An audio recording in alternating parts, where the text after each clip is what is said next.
Good evening, everyone. My name is Jordana Mendelson. I am director of the KJCC, and it is my pleasure to welcome you to the last of our Conversaciones con our KJC chair, Pura Fernandez. On behalf of Laura Torregano, associate director, and myself, we want to express our gratitude to Pura and her seminar students for taking us through this breathless literary journey this semester. I would also like to thank our student employees, Matias Gallego Ruiz, Pierna Piggy, and Alejandro Rosenberg Navarro, and our administrative assistant, Luis Perez, as well as our creative team, who you see running the show, Laia Cabrera and Isabel Duverger, for all their help throughout this semester as we hosted this remarkable series. Tonight also marks the last of the semester and the concluding event of this milestone year, the KJCC's 25th anniversary. Throughout the past year, while hosting our normal array of activities, events, and initiatives, we took on an ambitious agenda of programmatic curricular and institutional programs, which stretched from our first event in celebration of the anniversary months ago, which was the performance at NYU Skirball Center of Miguel Poveda, still then in the height of COVID restrictions, through several special publications, the production of an anniversary tote bag, which we're all very proud of. Yes, some of you have it, and we've seen them around campus. A series of historic video interviews with past KJC and Bello chairs, numerous special programs and events, including a visit by U.S. Ambassador to Spain, Julissa Reynoso, last month. For its contribution to NYU, the city, and the world since its founding, KJCC was awarded a certificate of recognition from the Borough of Manhattan and New York City. All of this material is archived in our website, so if you want to see our incredibly busy year, you can relive it over many, many times, which we certainly do as we review the past year. We are really proud of this year's accomplishments, and with the help of everyone who attends our programs and events like yourselves, we look forward to reaching, expanding, and innovating with you in the years to come. As we mark the closure of Pura Fernandez's stay at NYU, we thank her for all that she has brought to KJCC this semester, and we invite you to celebrate with us at the reception following this evening's program. Our upcoming chairs include Veronica Gago this spring from Argentina, Mario Rufer from Mexico, and Quan Zhu from Spain. None of what we accomplished during this year, none of it would have been possible without the fierce, intelligent, witty, and relentless leadership of KJCC's Associate Director, Laura Torregano.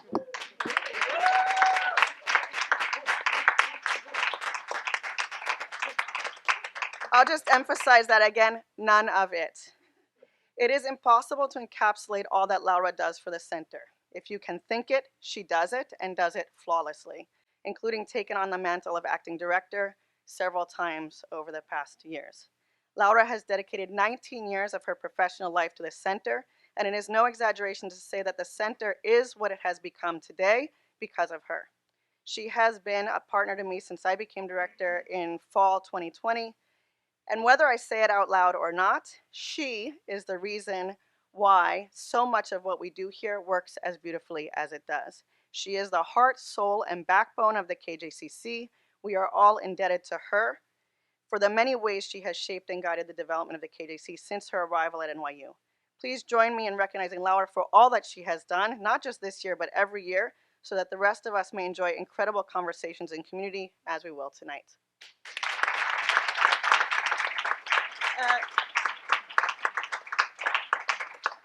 As Laura likes to call the KJC the Casa de Benitos, aquí es tu propio Benito y un pequeño regalo de agradecimiento. Don't share it, don't share it.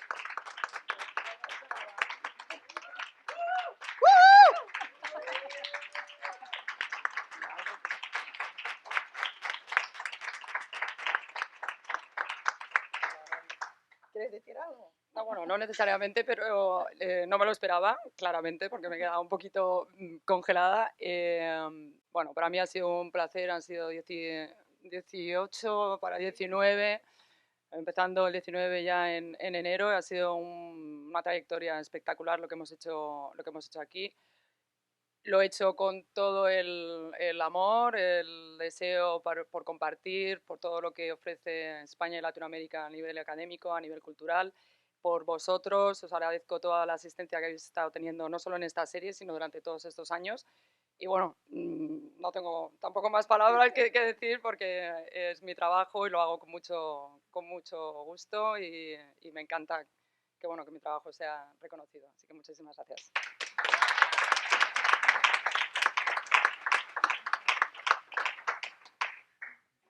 y no es decir que se vaya, o sea, que se queda aquí este año, o sea, que vas a seguir viéndola en primavera también, pero es un momento, sorry, now I'm going between Spanish and Spanish. It's a really historic moment for us. I know, I don't know even where I am. It's a really historic moment for us, and really I just want to again underline that where we are today is thanks to Laura and the energy that she brings, which you've all seen, and it really is a wonderful occasion to recognize her. We're going to shift gears now and continue again with this amazing conversation that we have planned. I'd like to introduce our Master of Ceremonies tonight, Alejandra Rosenberg Navarro, who will present this evening's conversation. Alejandra is a PhD student in the Department of Spanish and Portuguese. I have the privilege of being her advisor and really in awe of her just incredible intelligence as well as her wit and sense of humor. And she is going to introduce tonight's conversation as well as our conversants.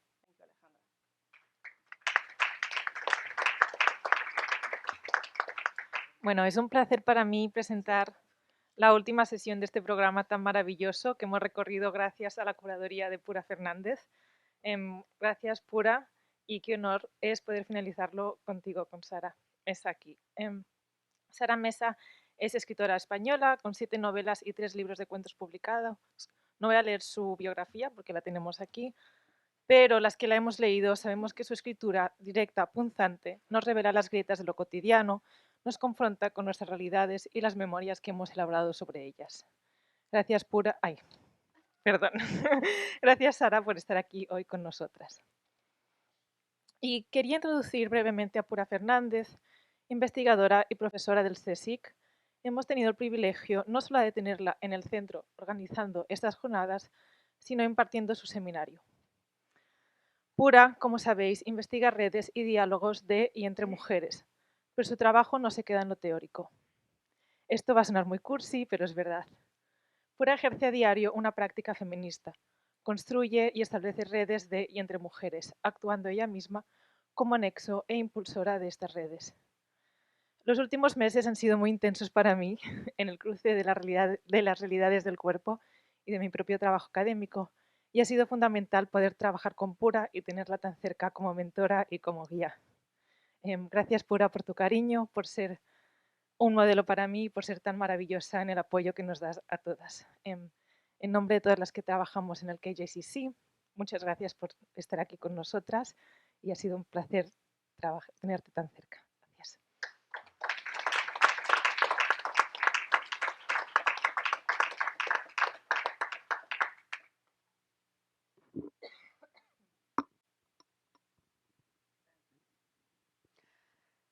Uf.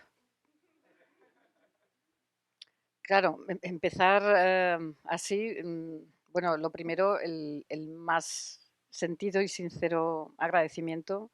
Las palabras son, en mi caso, bueno, mutuas para ti, para esta familia, buena familia del Centro Rey Juan Carlos. La estancia, no digo ha sido porque todavía me queda un tiempo y estoy feliz y satisfecha, pero ha sido, la verdad, sentirme en una comunidad de afecto, en una comunidad de ayuda, en una comunidad de crecimiento y de conocimiento permanentes, y por eso, aunque lo he dicho en todas las sesiones, tengo que repetirlo.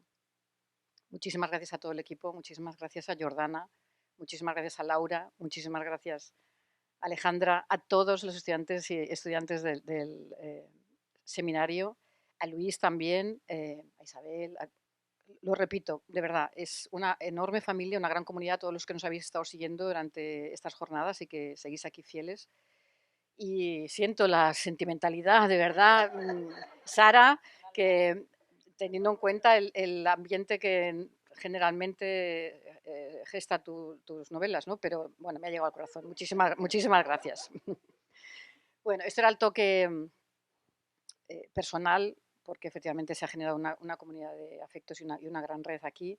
Y cerrar este ciclo de todas deberíamos ser escritoras con Sara Mesa creo que es efectivamente algo apoteósico, ¿no? Porque permite dialogar con todo lo que hemos estado trabajando durante esta serie de conversaciones y en el seminario, y lo cierra además de una manera muy representativa, porque tiene una trayectoria y una voz, como se suele decir, una voz narrativa muy peculiar, muy diferente a las otras autoras también con las que nos hemos reunido, pero también a la vez una trayectoria muy particular como profesional de la literatura, y eso nos interesa a la hora de trabajar sobre el concepto de autoría y sobre el concepto precisamente de profesionalización de las mujeres en el campo editorial. Y, y siempre comenzamos con el inicio, como debe ser, de una manera ordenada. Y en esta ocasión, como digo, Sara tiene una trayectoria, lo ha comentado Alejandra en su presentación, eh, realmente muy intensa en publicaciones, en narrativa corta, en novelas, un libro de poesía que no le gusta que se mencione, algún tipo de trabajos adicionales, como, y espero que hablemos también, como una crónica periodística, como se podríamos llamar así, pero todo esto un intervalo bastante breve, unos 15 años. Y son unos 15 años además divididos por una, casi diríamos una cesura, que es el paso a la editorial Anagrama. Hemos visto también otros casos similares. Y el paso a Anagrama no solamente significa la gran dimensión que ha tenido su narrativa, en términos no solamente de crítica literaria, los premios que ha recibido, la consideración, sino también el número de lectores. Sara ha protagonizado lo que se llama en términos editoriales un acontecimiento con el lanzamiento de Un amor en el año 20. Tiene lectores y lectoras muy fieles y se ha convertido en un nombre absolutamente representativo de la narrativa contemporánea. Pero como comentaba, ese paso anagrama, aparte de darle esas dimensiones, ha supuesto una depuración en su técnica narrativa, incluso también en la formulación de sus títulos. Como no quiero equivocarme, voy a citar algunos de esta trayectoria, como digo, muy intensa, desde nombres como Este jilguero agenda, ese libro de poemas, La sobriedad del Galápago, No es fácil ser verde, El trepanador de cerebros, Un incendio invisible. Y aquí llega ya, cuando es finalista del Premio Ralde de Anagrama, con 4x4, viene ese cambio que se ve y se evidencia también en los títulos, ¿no? 4x4, Cicatriz, Cara de pan, Un amor, el último, presentado en septiembre, La familia, contundentes, capaces de conceptualizar mundos. Y me gustaría precisamente que nos hablaras de cómo te conviertes en escritora cuando tú hablas en repetidas ocasiones que no tenías esa vocación, que no sabías que ibas a terminar con ese camino, y cuando has conciliado la escritura con trabajos como periodista, como profesora de secundaria, y que incluso has llegado a renunciar a algo que parece casi un crimen en España, que es a una plaza de funcionaria.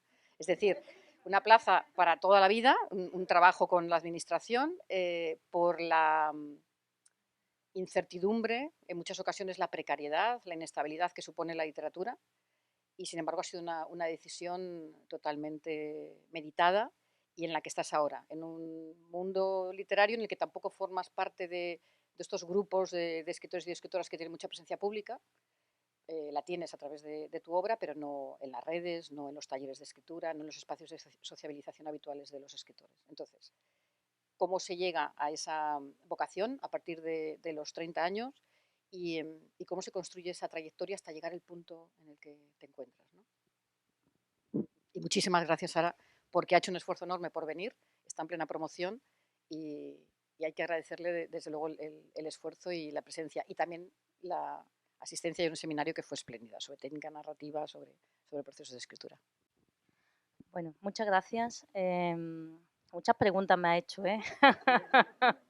Vamos a ver. Nada, muchísimas gracias, es un placer para mí estar aquí hoy. Gracias a todo el equipo, a Pura, por supuesto, Laura, que ha sido súper fácil hablar de todos los papeles, todas las cosas, que también me han ayudado otras personas aquí en la universidad. Gracias, Jordana, gracias, Alejandra, por la presentación y por hacerlo tan fácil, ¿no? No me ha resultado difícil venir aquí porque esté de promoción, sino porque me resulta difícil viajar y tener una presencia pública como escritora. No, una presencia pública como persona, no pensé que estoy metida en mi casa en plan Salinger, ¿no? Pero, bueno, creo que Salinger tampoco, o sea, su miedo era tener una presencia pública como escritor, pero creo que allá donde vivía tenía, bueno, salía, iba a comprar el pan y esas cosas y se relacionaba con la gente. Bueno, pues esa es no mi aspiración, esa es un poco mi naturaleza, ¿no? Esto también lo he meditado mucho respecto a muchas cuestiones que he pensado sobre vamos a llamarlo, no me gusta la palabra, carrera literaria, sobre mi trayectoria, cuánto hay de natural en mi personalidad, cuánto hay también de aprendido, cuánto hay de muchas dudas que me rodean en determinados aspectos de quién soy, bueno, de las variables que me configuran como persona, ¿no? Clase social, género, etcétera, ¿no? Eso también, por ejemplo, yo siempre digo, empecé tarde a escribir, empecé con 30 años, ahora que tengo 46, me parece que no era tan tarde, me parece que era, en fin, que era quizá el momento. Había leído mucho, pero nunca se me ocurrió efectivamente tener una carrera dentro del mundo literario, ni se me pasó por la cabeza.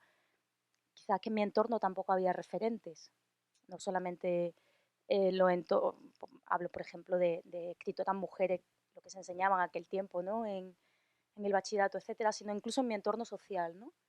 No vengo de una familia trabajadora, no había profesiones intelectuales liberales alrededor de mí y yo simplemente, bueno, sí me gustaba mucho leer. Entonces, claro, ¿por qué de pronto a los 30 años empiezo a escribir? Y entiendo que, bueno, porque la vida me lleva ahí, después de leer mucho y empiezo con una absoluto método Sara Mesa prueba-error. O sea, nunca hice ningún tipo de taller, ni de máster, ni de nada. Bueno, y empezó, por ejemplo, escribiendo poesía espantosa y unos primeros libros de los que no reniego, pero que efectivamente son tanteos, ¿no? Por cierto, esto que ha dicho de los títulos es curioso. Si me hubiera planteado hacer títulos más sencillos antes, a lo mejor entro antes en anagrama. A lo mejor el problema eran los títulos.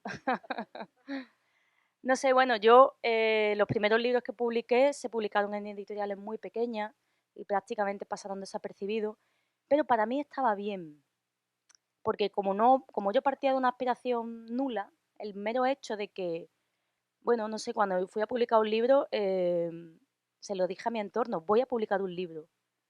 Y no sabían ni siquiera que yo escribía. O sea, partimos de esa situación, ¿no? Eh, con lo cual siempre entendí la escritura como algo que no me pertenecía en el fondo, algo de lo que, en cierto modo, quizás hasta me tenía que avergonzar por el tipo de libro que escribía. Sobre esto he pensado mucho después, en aquel momento no. En aquel momento lo vivía un poco como iba llegando, ¿no? Y publico estos primeros libros que pasaron bastante desapercibidos, hasta que, bueno, efectivamente con 4x4 gané un premio antes medio importante, el premio Málaga, que el libro lo publicó la Fundación Lara. Esto es interesante, ver cómo yo me presenté al premio por publicar una novela, no por el dinero que pagaban en el premio, que no estaba mal, pero bueno, yo tenía mi trabajo y no, o sea, no era una necesidad económica acuciante, sino que yo quería publicar un libro, ¿no? Perdona, la Fundación Lara está vinculada al Grupo Planeta. Sí, exactamente. Y en España es terrible. Muchas veces para publicar un libro, a veces hay un camino que me parece perverso, ¿no? Empezar presentándote a premios, ¿no? Em, es un fenómeno que pasa bastante en España esto, ¿no? Bueno. Y entonces yo me presenté a este premio, lo gané y me dieron, no me acuerdo, pero creo que eran 24.000 euros. Está bastante bien, ¿no? Luego me enteré de que, claro, que si un año ganas mucho dinero, Hacienda ya te cruje un poco, pero bueno, me parece bien, ¿eh? Pero el libro se publicó y era la Fundación Lara, era Grupo Planeta, y el libro no, claro, la Fundación Lara en sí tampoco es una editorial, tampoco tuvo apenas distribución ni impacto, ninguno. Yo había terminado, o sea, estaba escribiendo mientras tanto 4x4 y en algún momento pensé, digo, bueno, el Grupo Planeta tiene muchos sellos. En aquel momento además ya era 6 barras de Planeta y Tusquets poco después, es decir, había lugares donde naturalmente yo podría haber acabado si alguien hubiera tenido el más mínimo interés en prolongar lo que significa dar un premio literario. Yo me he dado cuenta de que muchos actos literarios, y este premio lo era, ya no luego no sé si esto, ya que se está grabando, estará bien que se difunda o no, pero muchos premios literarios lo que tienen es esta especie de brillo que recibe el autor o la autora, pero que sobre todo recibe quien otorga el premio. Y todos estos actos, y el alcalde, y la entrega, y esta cosa así que uno quiere que se abra un agujero en el suelo y meterse ahí porque es horrible. Pero luego realmente no hay un verdadero apoyo a la carrera literaria de aquellas personas que ganan los premios y que están empezando, como era mi caso, ¿no? Con lo cual Planeta no mostró el más mínimo interés por mí. Yo presenté el siguiente libro al premio Herralde y yo no tenía gente, no tenía nada. Esto siempre lo digo porque parece bastante increíble. La gente piensa que el mercado editorial está todo corrupto, todo. Y en mi experiencia, bueno, digo que gané este premio, por ejemplo, y fue presentándome. Y el premio Herralde no lo gané, quedé finalista.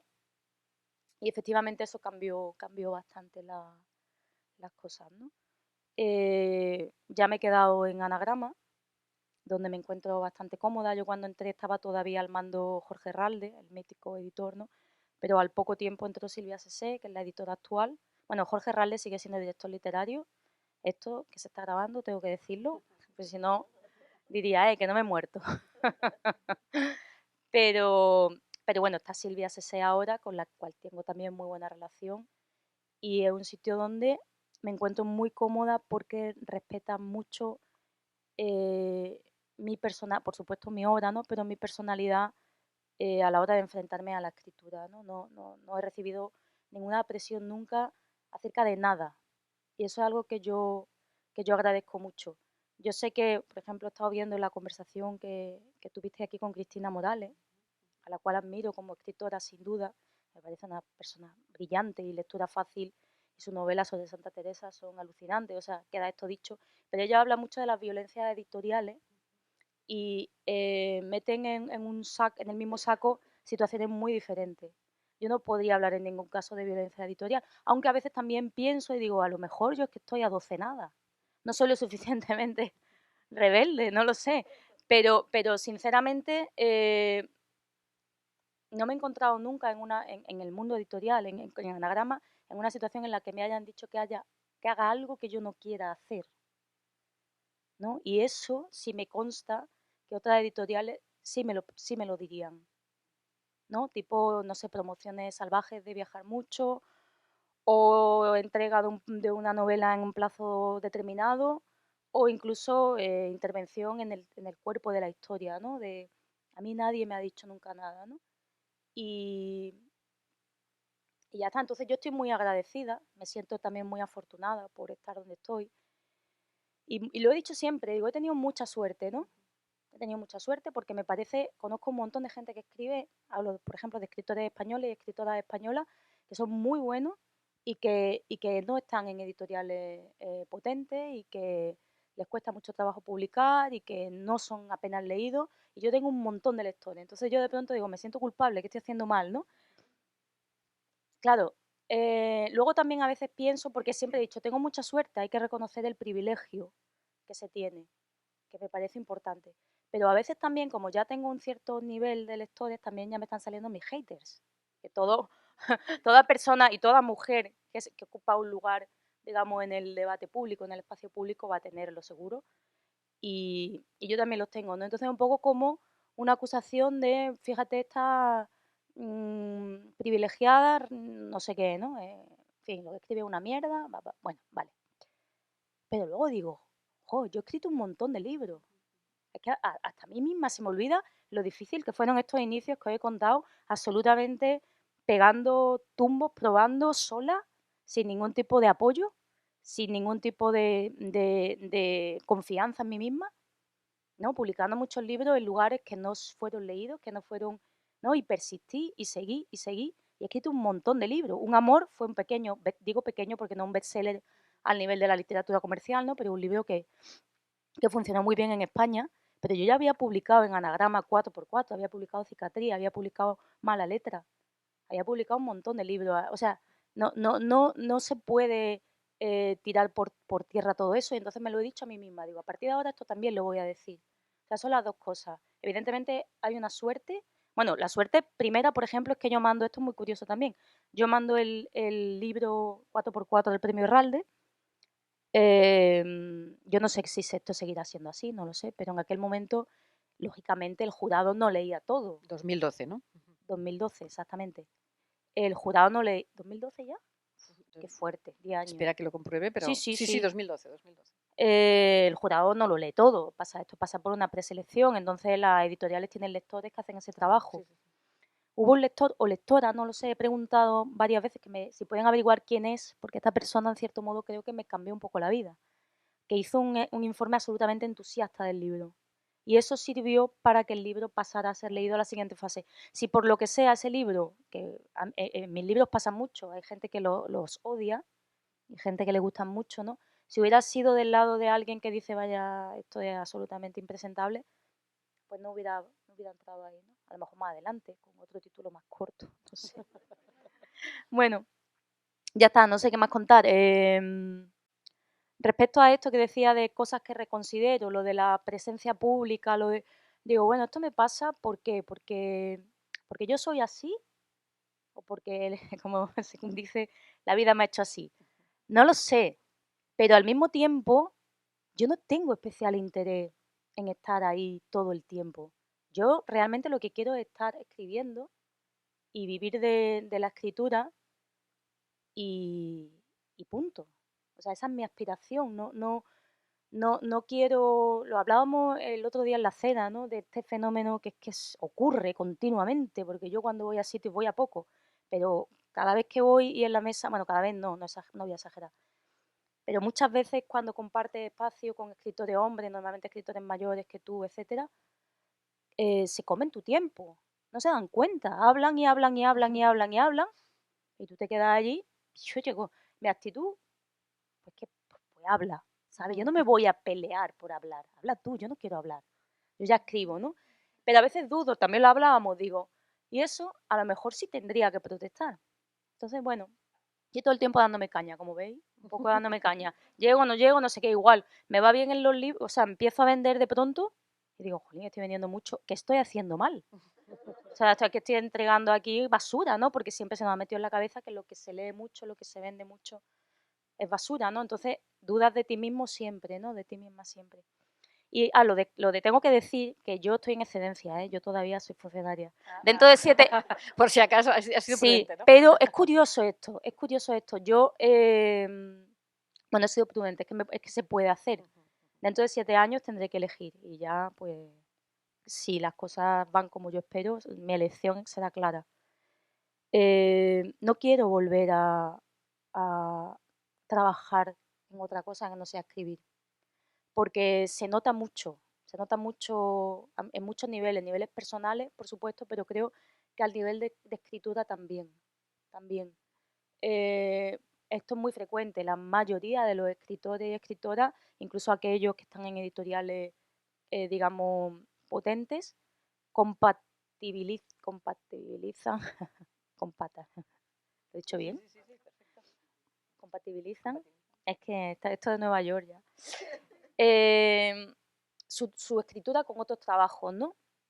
Más aparte la vida, que bueno, la vida ya contamos con que la vida te va poniendo trabas y obstáculos constantemente, ¿no? Pero del trabajo es curioso, del trabajo es porque es una manera incluso de tener la cabeza ocupada con una obligación y un rendir cuenta hacia aquella institución o persona que te emplea, ¿no? Últimamente le doy muchas vueltas al tema del trabajo y al daño que hace el trabajo no vocacional, el trabajo obligado, cuando se prolonga durante años y años y años, ¿no? Que es una rueda que realmente te aplasta, ¿no? Claro, si una persona además tiene una vocación creativa, yo creo que puede acabar con eso, sin duda, ¿no? Y bueno, yo sí hace 3 años que me dedico solamente a escribir. Dejé un trabajo que estaba bien pagado y era relativamente cómodo, por una incertidumbre porque entonces no se había publicado. De hecho, dejé el trabajo y llegó la pandemia, ¿no? Y algunas de las cosas, bueno, esto nos pasó a muchos y a muchas, ¿no? Que teníamos planeadas de trabajos que se cancelaron en festivales, congresos y tal, ese dinero que se perdió, pero luego ese año fue cuando se publicó Un amor y fue bien, o sea que parece que se compensaron las cosas y creo que tomé la decisión correcta y mucho más de lo que yo pensaba, no sabía que iba a ser tan buena decisión, ¿no? Y también, vuelvo a decir lo mismo, mucha suerte sí también, pero también me lo he currado, han sido muchos años escribiendo y al principio con un niño pequeño, yo sola, y también con un trabajo, es decir, que tampoco he llegado aquí así de un día para otro, ¿no? A Nueva York, desde luego.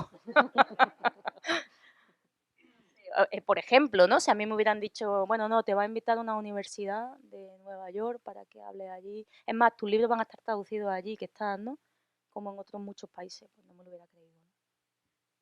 Bueno, pero dices que has tenido mucha suerte, pero realmente lo que se ve es mucho trabajo, porque cuando ya empiezas a escribir, a partir de, como dices, de los 30, o sea, la sucesión de títulos, y no solamente que los hayas escrito, que bueno, uno puede escribir lo que quiere y tener sus manuscritos en casa, sino que conseguiste todas esas publicaciones, o sea, Everest, Tropo, Fundación Fernando Lara, o sea, había confianza en lo que estabas haciendo, y luego el ganar el premio Fernando Lara, que efectivamente es uno de los que están mejor dotados, implica ya que hay una madurez y que hay lógicamente un resultado que lo están viendo tanto editores como miembros de jurado, aunque como tú dices, efectivamente el procedimiento es siempre que hay unos lectores que luego filtran al jurado los finalistas, ¿no? No llega todo ahí, efectivamente.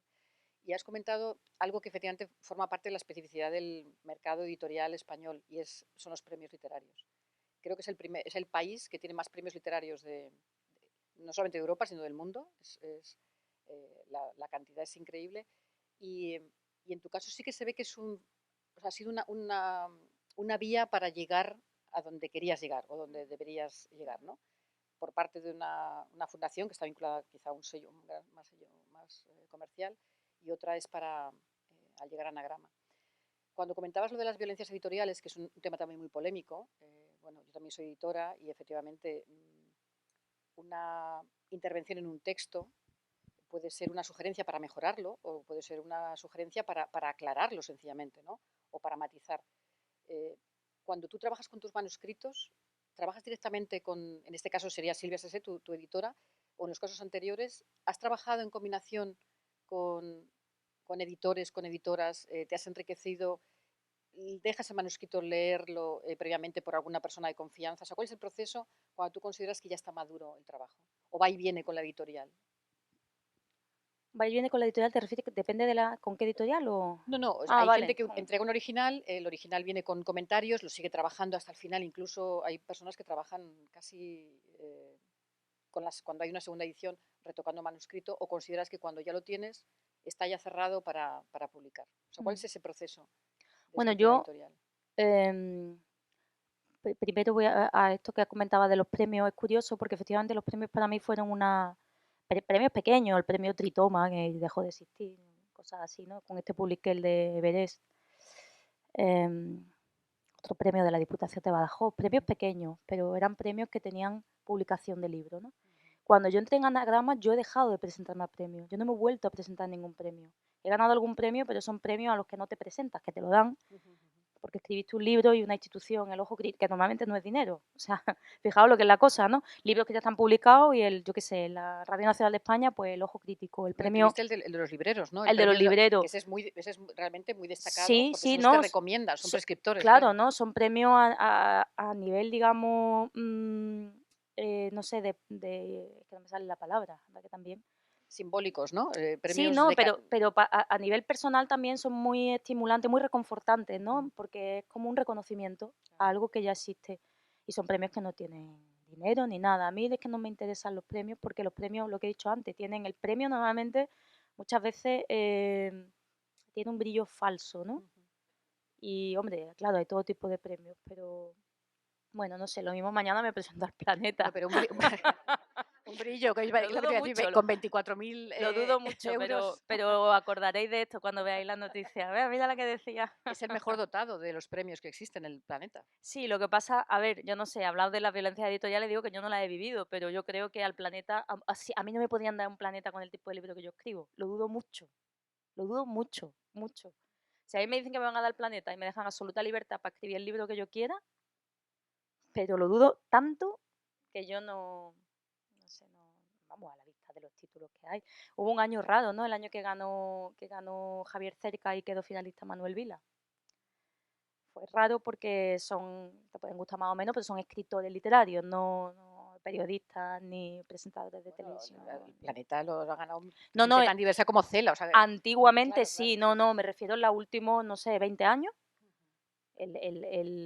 o no, son escritores, ¿verdad? Escritores, pero son escritores más tipo comercial, escritores más mediáticos, ¿no? Y algunos, yo no sé, la gran mayoría no lo he leído, ¿eh? No quiero tampoco tirar por tierra, pero hacen una literatura, creo, bastante diferente a la que se hace, a la que hago yo, por ejemplo. Bueno, ¿qué era lo otro? El trabajo, cuando ya consideras que el manuscrito está maduro. Bueno, yo cuando tengo, yo tardo mucho, no tardo tanto, ni trabajo tanto, tengo que decir que no trabajo tanto. Yo es que me pego varias horas al día leyendo, eso sí. Entonces yo se lo considero trabajo. Pero escribir, con 2-3 horas al día yo ya tengo la cabeza que no puedo más, es que no puedo más. O sea, que lees como un músculo para la escritura, ¿no? Sí, claro, claro. No, y también hago mucha escritura de notas, observaciones, pero no en referencia al libro que estoy escribiendo, sino cosas que luego tiro normalmente o pierdo, ¿no? Es como un entrenamiento diario de escribir, ¿no? Pero escribir no escribo tanto. O sea, no, creo, y esto sí que es importante decirlo, que escribir es un trabajo físico, de verdad, yo me canso. O sea, acabo cansada físicamente, ¿no? Entonces, porque es una especie de explotación cerebral o algo así, como cuando yo estudio oposiciones, ¿no? En los últimos momentos de estudiar oposiciones que decía, Dios mío, tengo que aprobar porque si no, ¿qué va a ser de mi vida? Yo sentía físicamente que el cerebro lo tenía lleno de temas y que si aprendía un dato nuevo se me iba a salir uno. O sea, esa era, pero una sensación física real. O sea, no sé explicarla de otro modo, como no me cabe más si tenía aquí, ¿no? O sea, que realmente si hay algo, a ver, pero es picapiedra, ¿eh? Yo lo sé, vamos, lo sé, no lo sé, me lo imagino, pero bueno, entonces, bueno, pero no respondo a la pregunta. Sara es periodista también, ¿eh? Entonces ahí se ve el prurito profesional, ¿no? De tengo que responder a la pregunta. Tengo que responder a la pregunta. Sí, pero yo estudié periodismo, que a lo que soy es constantemente digresiones, ¿no? Yo estudié periodismo, pero yo es que no tenía ni idea de nada. O sea, yo me apunté a periodismo porque a mí me gustaba escribir. Y entonces yo pensaba que iba a escribir en un periódico, iba a escribir sobre, yo qué sé, sobre la situación en el mundo, un poco así, ¿no? Era muy ingenua, y al mismo tiempo era muy perversa en otras muchas cosas, ¿no? Pero muy, en fin, pero era muy ingenua en eso, ¿no? Entonces estudié, pero luego me di cuenta que el periodismo no me gusta mucho, la verdad, ejercerlo. Bueno, quiero decir, yo no escribo muchas horas al día, pero soy un poquito maniática con mis textos y les doy muchas vueltas. Es decir, no escribo mucho, pero bueno, 2-3 horas al día, yo qué sé, imagínate, podría escribir una página. Yo he escuchado un escritor una vez me dijo, bueno, pero si escribes una página al día, en un año tienes una novela de 365, ¿sabes? No veo que... Y digo, pero yo no funciona así, porque hay días que no escribo una página, hay días que borro 3. Hay días que me llevo corrigiendo una, no sé, o reestructuro. Normalmente una novela cuando la empiezo tiene como 7 comienzos diferentes hasta que hasta que encuentro el tono, ¿no? Entonces hay mucho trabajo ahí de, no sé, de tanteo, de prueba, de dar vueltas, rodeo. Y todo ese trabajo yo lo quiero para mí sola, no lo quiero compartir. No lo quiero compartir, es mi proceso. Entonces, cuando tengo dudas, me las trago y las resuelvo yo, porque tengo miedo de que si alguien me dice qué opina, me refiero en estos estadios primero o intermedios, ¿no? Si alguien me dice su opinión sobre lo que estoy haciendo, pueda alterar el resultado final. Quiero decir que creo que es un trabajo que tengo que hacer yo. Y eso lo llevo quizás hasta el extremo de que me cuesta mucho soltar lo que escribo y que lo vea alguien. Mucho, mucho. Entonces muchas veces estoy ahí y a lo mejor, bueno, sí que Silvia me ha preguntado y Jorge también me han preguntado alguna vez, oye, ¿qué estás haciendo? Pues estoy escribiendo tal, bueno, déjanos que lo veamos, ¿no? Y no, es que no quiero ni que lo vean, ni que lo vean, ¿no? Entonces, cuando yo entrego algo suele estar bastante ya maduro, aunque luego lo sigo revisando, hasta el momento de la publicación lo sigo revisando, ¿no? Pero es un trabajo que hago casi todo yo sola, ¿no? Luego depende del libro, ¿no? Un amor me costó bastante más cerrarlo y hubo más diálogo digamos, con la editorial porque yo tenía muchas dudas en qué se podía el libro mejorar y en qué no. Pero luego ha habido otros libros, por ejemplo, Cara de pan o La familia, o incluso 4x4 fueron libros que han pasado luego por una corrección, digamos, de errata y pequeña corrección estilística y punto, ¿no? No sé, yo creo que ellos confían bastante en lo que yo hago. Y yo no sé, a veces me pregunto si yo aceptaría injerencias de ese tipo, porque igual soy una persona que tengo muchas dudas, pero también tengo mucho orgullo, que es muy típico también de las personas que escribimos o que hacemos cualquier tipo de actividad creativa, ¿no? Lo decía ayer con la gente en la sesión que tuvimos con las alumnas, ¿no? De que hay que tener una mezcla entre humildad, ¿no? Y la humildad siempre pasa por las dudas sobre lo que uno hace, pero también una especie de seguridad o orgullo propio, ¿no? En lo que está haciendo persistir. Porque, bueno, por eso. Y bueno, claro, el cebo el final de Un amor que has lanzado acerca de las modificaciones, ayer estuvimos hablando, es una de las novelas, eh, para mí casi es la preferida, ahora estoy también muy entusiasmada con La familia, pero cuando hablabas de que le diste algunas vueltas antes de cerrarlo, quiere decir que dialogaste con la editorial acerca de otra forma de enfocarlo, o fue una duda que ya tenías tú a la hora de presentar el manuscrito, o fue esa lectura posterior Sí, bueno, editorial. en el caso de Un amor no era el final. En Un amor tenía bastante claro el principio, tenía bastante claro el final, era la parte del medio. Yo sentía que era como un soufflé que en un momento dado se desinflaba y no sabía por qué.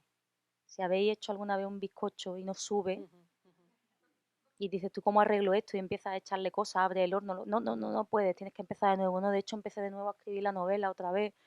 Fue una pesadilla. Pero, de hecho, esa novela, o sea, Cara de Pan, que es una novela que yo publiqué antes, la escribí después.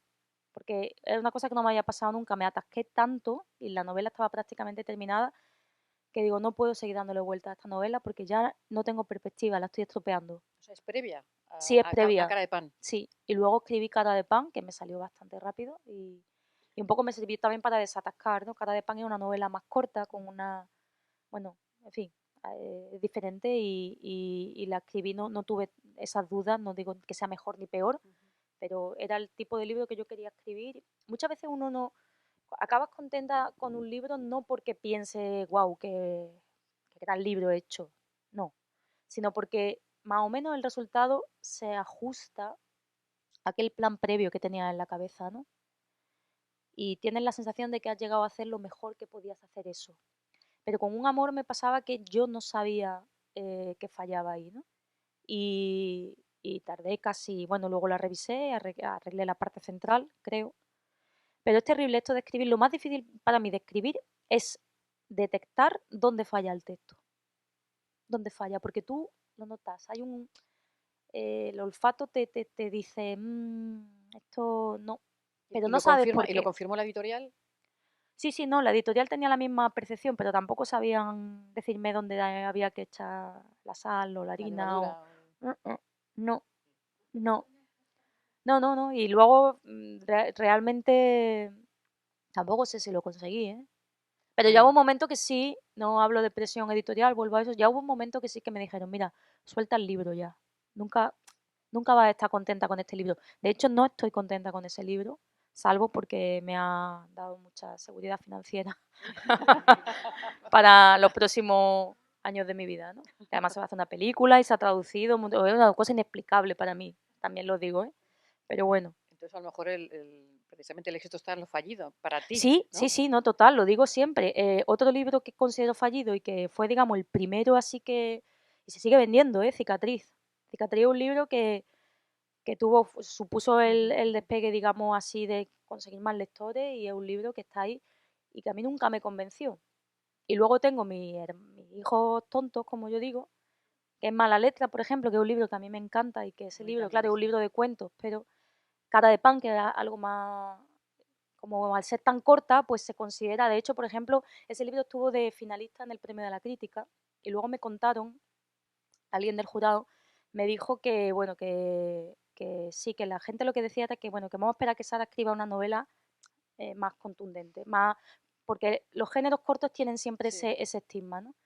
Y yo con La familia, por ejemplo, estoy contenta, entonces pienso, mal, va a ir mal, porque para que un libro vaya bien, a mí me tiene que dejar un poco descontenta. Bueno, La familia está yendo bien de momento, no me quejo. Bueno, y acaba de salir, ¿no? Apenas lleva, Sí, apenas lleva 2 meses. lleva 2 Y meses. lleva 5 ediciones, o sea que no me va bien. Y en tu proceso de escritura, tú tienes de repente como una revelación, o sea, ¿cómo empiezas tú a concebir la idea de que ya hay una nueva novela?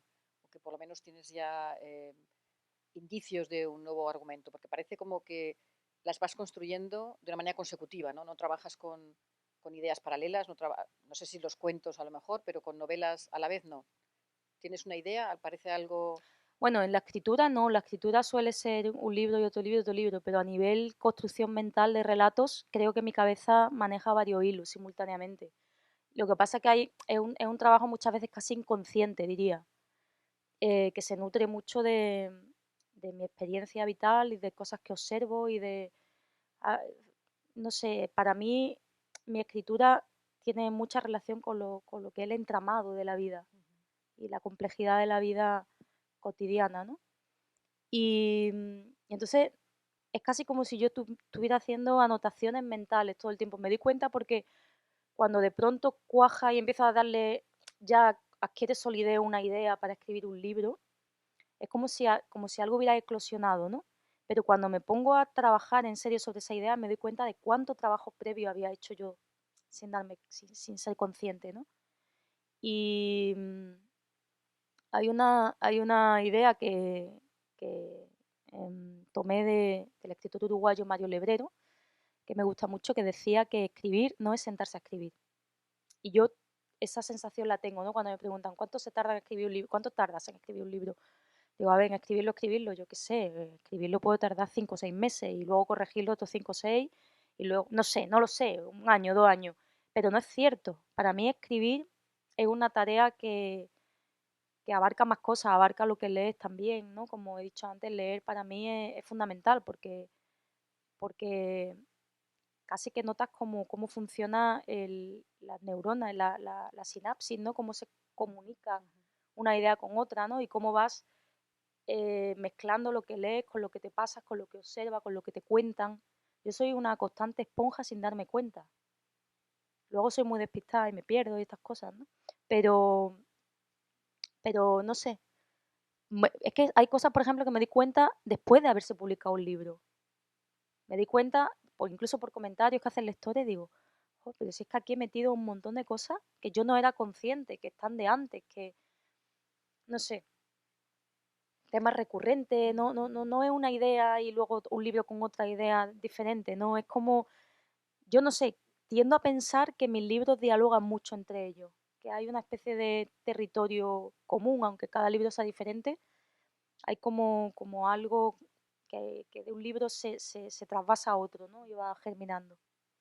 Sí, de hecho, tú has mencionado Mala Letra. Mala Letra es un libro del año 16, creo, Sí, y es un conjunto de cuentos, de relatos cortos, de novelas cortas, y ahí están anunciados los temas principales, ¿no?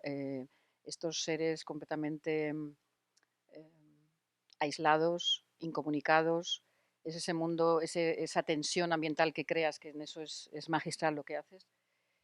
La incapacidad de comunicación, que es una constante también, temas como la maternidad, la violencia del cuerpo femenino, como también un campo de batalla, la infancia, que es uno de los temas también que abordas, o sea que realmente en Mala Letra está ya como la prefiguración de muchas de las novelas en las que vas a destacar después. A mí es un volumen que me encanta y en el que además yo encuentro mucha sustancia reflexiva tuya como autora, ¿no?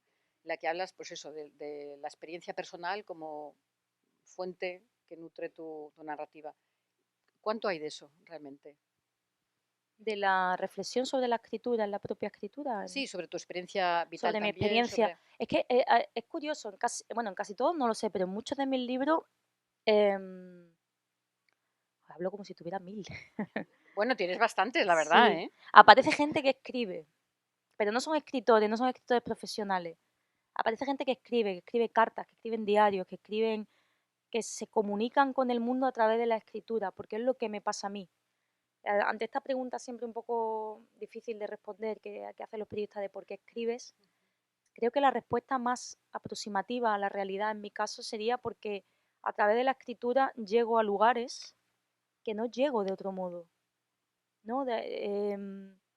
Directamente, de relacionarme con la realidad, que no, que no puedo de otro modo que no sea escribiendo. Cuando escribo cosas, llego a sitios que no llegaría, ¿no? Incluso cuando escribo, no escribo diarios, pero alguna vez que me ha pasado algo, esto es una cosa, un fenómeno raro, porque eso lo hacía sobre todo cuando era jovencita y tal, y me pasaba algo, lo escribía en tercera persona, como si lo novelara, como si lo contara, pero para mí, no para enseñárselo a nadie, para explicarme, para llegar bueno, me repito, a un lugar donde no hubiera llegado de ese modo. Y eso lo hacen muchos personajes en mi historia, escriben.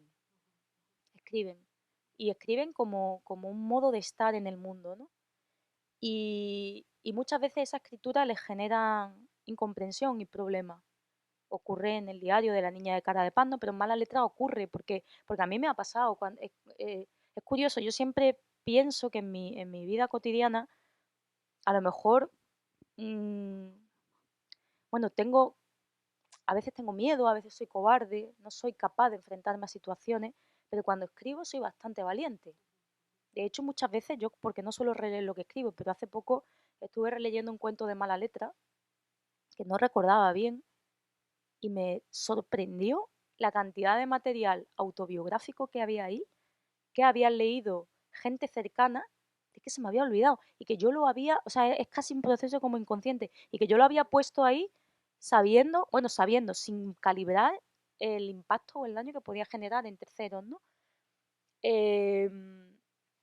Y claro, mis textos muchas veces, como no me corto en escribir lo que me da la gana, sí que es verdad que incomodan o que me sitúan en un lugar difícil que mucha gente no entiende.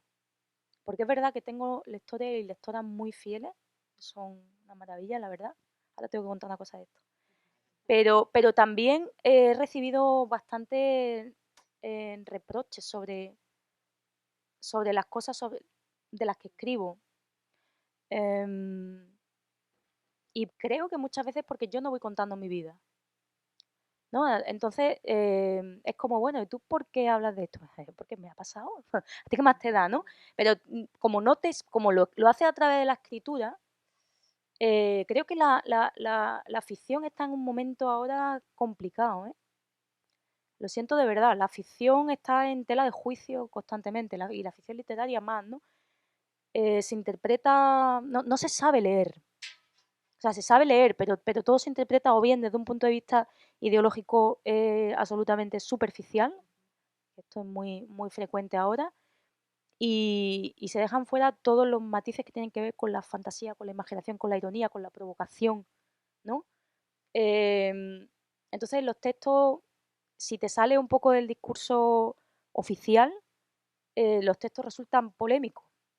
A mí me llama la atención a veces cuando mis libros se etiquetan como turbio, incómodo, desasosegante. Digo, pero son historias, claro, son historias normales, me parece. No pasa, o sea, no sé, son cosas que de verdad que vienen Las historias sí, la perspectiva de la sí que es observa. distinta, claro. Es Claro, no, simplemente el porque a lo extrañamiento. mejor las cuento.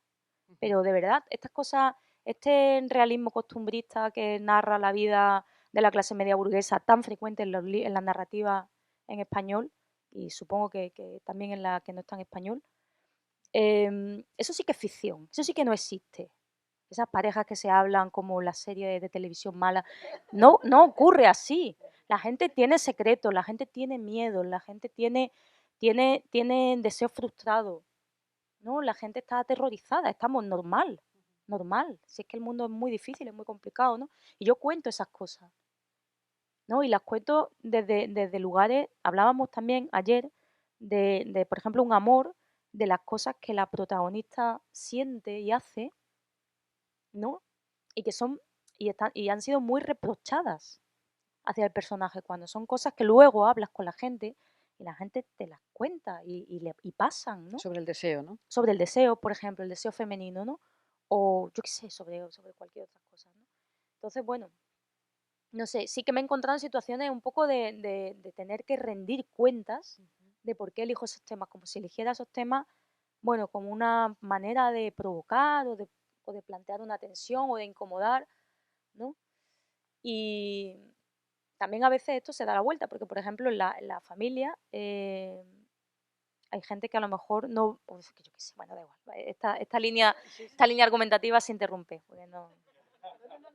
No, es que no la tengo muy clara. No la tengo muy clara.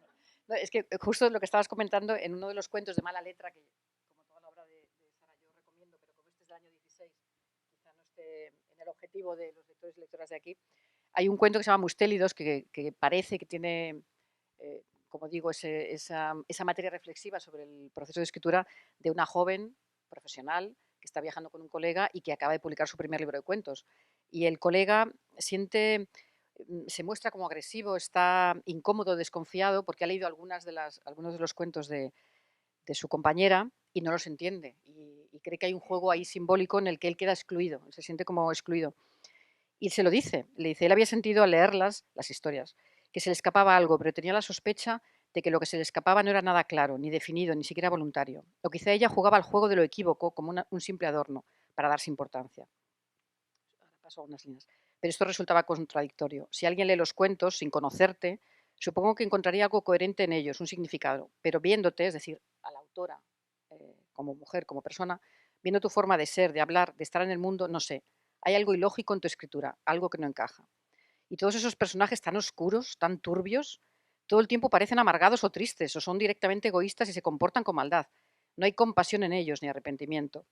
¿Por qué tiene que ser así? ¿Ese es el tipo de gente con la que te encuentras, con la que convives tú a diario? Claro, a ti se te identifica efectivamente con una escritura inquietante, desasosegante, con un mundo turbio, con un mundo de apariencia normal y cotidiana, pero en la que en la puerta de al lado de los vecinos anidan monstruos, ¿no? Ese cuento increíble de los niños que conviven abandonados con un padre que es un maniquí, ¿no? Eh, el vecino que te asalta por la noche con interés, o sea, casi para violarte. Es un mundo, como dices, cotidiano, pero absolutamente lleno de secretos, de oscuridad, de algo tenebroso. ¿Eso te ha complicado a la hora de, en tus relaciones, a la hora también de presentarte como escritora? Por lo que dice precisamente este crítico que tú pones en esta novela corta, ¿no? Es que viéndote, Bueno, no, lo que ocurre, este cuento es bastante, casi todo lo que escribo es bastante autobiográfico en el espíritu, por así decirlo, en la emocionalidad del texto, no tanto en los hechos narrados. A mí no me ha pasado nada exactamente así, ¿no? Pero por explicar un poco la historia de la que han leído los fragmentos, la chica que escribe es una chica que no se lo ha dicho a él, no se lo ha dicho a nadie, es una chica que tiene su trabajo y ella ha publicado un libro, esto me pasó a mí, por eso digo que tiene mucho autobiográfico, lo he imaginaba, sí. contado antes, que no lo dices, tú no vas diciendo, yo si a alguien no le gustan mis libros, que no los lea. O sea, no, tú no vas imponiendo la escritura, ¿no? Y entonces la persona que se enfada, porque se enfada con ella, porque no entiende sus cuentos, porque en el fondo lo que quiere es acceder a ella, porque le gusta a la chica, quiere acceder a ella a través de leer sus cuentos, pero no lo entiende y se siente agredido y se lo echa en cara, se enfada y se lo echa en cara, porque ella tampoco parece mostrar mucho interés en él. Es paradójico, le está diciendo, la gente que tú conoces, ¿qué pasa? ¿Que es así de agresiva? ¿Que es así? Él está siendo agresivo y no se está dando cuenta, ¿no? Esto es que es muy curioso, siempre vemos las cosas que en los textos como si fueran, como si no te hablaran a ti, te hablan a ti, eres pero también tú. le recriminan los temas. Le dice, tú que estás hablando de pederastas, que estás hablando de incesto, que estás hablando de temas mm, no propios, digamos, ¿no? Para una Ujú. persona como Pero tú. que aparte que él no sabe nada de ella, no sabe nada de ella, ¿no? Y él mismo está resultando un personaje literario, de hecho es un personaje literario ya, ¿no? Eh, lo hablábamos también el otro día en la cena, quizá, ¿no? Con la publicación de La Familia, me hicieron una entrevista en El País. Bueno, los titulares siempre se simplifican mucho. Yo no dije exactamente, o sea, lo dije, pero tenía una explicación. Pero el titular era algo así como La familia es una amenaza. Y Sí, además, sí, y me crujieron en los periódicos. Por cierto, que los medios de comunicación deberían moderar, si no prohibir los comentarios. Yo no entiendo esto. No, es que no, pero ni para bien ni para mal. Yo no entiendo esto de que todo el mundo tenga que opinar y decir de todo. O sea, El País, por ejemplo, que es un periódico que se supone serio, estás dándole altavoz a gente para que te diga de todo. Bueno, en mi caso no fue tanto, pero poco después hice una entrevista a Isa de la Cruz, que es otra escritora española Las que... Hederas, ¿no? Que acaba de publicar. Sí, Hederas. exactamente. Y los comentarios eran tipo, ¿dónde vas con ese tatuaje, tía? No sé qué. Bueno, eran unas cosas que digo, mira, no se puede permitir eso. Porque Twitter y tal, sabemos que es difícil controlarlo. Pero en los medios, bueno, no lo sé. A mí había gente que me decía con el tema de la familia, pues será, la familia me hace, pues será la tuya, que tienes cara de amargada, que no sé qué. Claro, y yo decía, Jolín, pues la tuya seguro que tampoco, porque no parece que vengas de un nido de amor. No sé.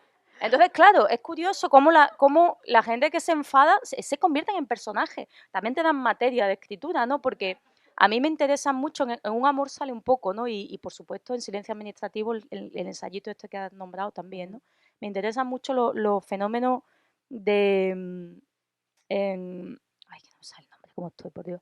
Estoy cansada, ¿eh? De linchamientos. Los linchamientos. Me interesan desde siempre, ahora se habla mucho con el tema de redes sociales y cancelación y todo esto, es un tema muy candente, pero ha ocurrido siempre, ¿no? Y los fenómenos, yo siempre, no sé, cuando pasaba antes mucho por los juzgados de Sevilla, ¿no? Y cuando había un caso mediático, Marta del Castillo, por ejemplo, y veía allí a la gente absolutamente llena de ira cuando llegaban los acusados.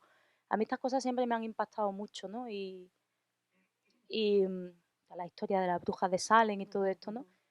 ¿Y a qué venía esto? Pues venía a que cuando me pasó esto, que no tiene, en fin, que fue una cosa anecdótica al fin y al cabo, pero oye, también te afecta, es una cosa, pues dices tú, bueno, pues ya está, pues lo reconvierto en algo, en una historia. Eso también es otra de las razones por las que escribo, ¿no? Cuando creo que a través de la escritura puedes conseguir transmitir cosas que a lo mejor no son cosas que te pasaron, que fueron difíciles, o que les pasó a alguien cercano, lo que sea, puedes reconvertirlo y hacer con eso otra cosa.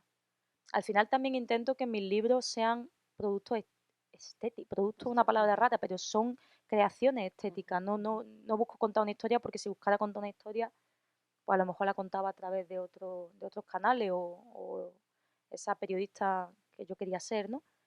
Pero yo trato de escribir literatura, trato de hacer con eso un texto que tenga belleza, aunque la historia en sí pueda ser dura, ¿no?